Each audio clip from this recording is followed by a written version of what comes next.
Selamat malam, perkenalkan nama saya Jonas Huta Barat dengan NIM 221011401665. Di sini saya akan menjelaskan teori bahasa dan otomata. Teori bahasa dan otomata adalah cabang dari ilmu komputer yang mempelajari formal language, otomata, dan hubungan antara keduanya.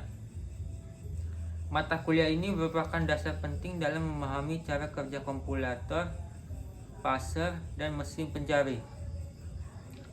Bahasa formal.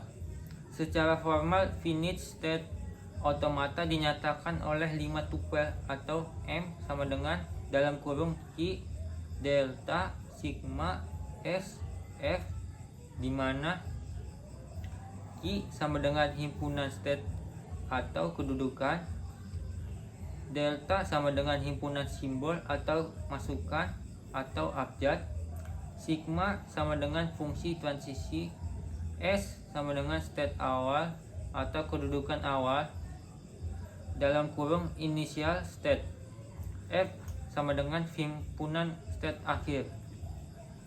Jenis FSA: A. Deterministic finite automata dalam kurung DFA. Dari suatu state ada tepat satu state berikutnya untuk setiap simbol masukan yang diterima. B. Non-deterministic finite automata dalam kurung NFA. Dari suatu state ada 0, 1, atau lebih state berikutnya untuk setiap simbol masukan yang diterima. Deterministic finite automata. Finite state automata yang memiliki tepat atau satu state berikutnya untuk setiap simbol masukan yang diterima disebut deterministic finite automata. Sebagai contoh, kita memiliki sebuah automata seperti pada gambar di bawah ini. Konfigurasi deterministic finite automata di atas secara formal dinyatakan sebagai berikut. Q sama dengan dalam kurung awal Q0, Q1, Q2. Delta sama dengan dalam kurung awal A, B. S sama dengan Q0. F sama dengan dalam kurung awal Q2. Non-deterministic finite automata dengan epsilon move. Di sini kita mempunyai jenis automata baru yang disebut non-deterministic finite automata dengan epsilon move. Dalam kurung epsilon di sini bisa dianggap sebagai empty. Pada non-deterministic finite automata dengan epsilon move dalam kurung transisi epsilon diperbolehkan mengubah state tanpa membaca input. Disebut dengan transisi epsilon karena tidak bergantung pada suatu input ketika melakukan transisi. Penjelasan gambar.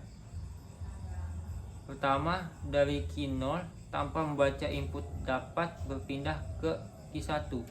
Kedua, dari Q1 tanpa membaca input dapat berpindah ke Q2. Ketiga, dari Q4 tanpa membaca input dapat berpindah ke Q1. Epsilon closure untuk setiap suatu non-deterministic finite automata dengan epsilon move. Epsilon closure adalah himpunan state-state yang dapat dicapai dari suatu state tanpa membaca input. Perhatikan pada gambar sebelumnya, maka diperoleh epsilon closure dalam kurung Q1 sama dengan dalam kurung awal Q1, Q2. Epsilon closure dalam kurung Q2 sama dengan dalam kurung awal Q2. Epsilon closure dalam kurung Q3 sama dengan dalam kurung awal Q3. Sekian dari saya, Jonas Huta Barat. Terima kasih.